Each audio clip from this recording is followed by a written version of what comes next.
గ్రామాల్లో ఉన్నంత కాలం బీసీలకు ద్రోహం జరుగుతూనే ఉంటుందని చెప్పక తప్పని పరిస్థితి క్రియేట్ అవుతున్నది.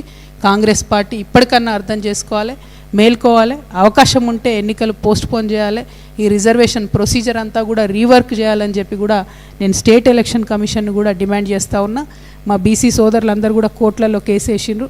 ఎక్కడ అవకాశం ఉంటే అక్కడ మేము కూడా వాళ్ళతో పాటు కలిపి ఇంప్లీడ్ అవుతామని కూడా ఈ సందర్భంగా తెలియజేస్తున్నాను. Thank you. జై తెలంగాణ, జై జాగృతి.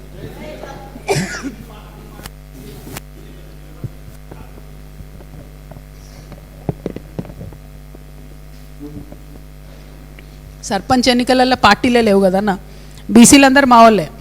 కాబట్టి ఖచ్చితంగా బీసీలందరినీ కూడా పెద్ద ఎత్తున నామినేషన్ లేమని నేను కోరుతున్నా. ఏ పార్టీలు ఉన్నా బీసీలంతా జాగృత వాళ్ళే. బెస్ట్ బీసీ విల్ విన్ కదన్న, బీసీ గెలవాలి అంతే. ఇప్పుడు మహిళా రిజర్వేషన్ స్పిరిట్ కూడా అంతే కదా, అన్ని పార్టీలు మహిళలకు ఇవ్వాలి, బెస్ట్ మహిళ గెలుస్తుంది అంతే. బెస్ట్ బీసీ విల్ విన్, దాంట్లో పెద్ద టెన్షన్ ఏం లేదు. కానీ అల్టిమేట్గా బీసీలు గెలవాలి. ఈ బీసీలతోని ఆడుకుంటే బీసీలు ఏమన్నారులే అని ఏదైతే కాంగ్రెస్ పార్టీ అనుకుంటుందో, కొద్దిగా మనం గట్టిగా బలంగా బుద్ధి చెప్పాల్సినటువంటి అవసరం ఉందని మాత్రం నేను బీసీ బిడ్డలందరూ కూడా పిలిపిస్తా ఉన్నాను.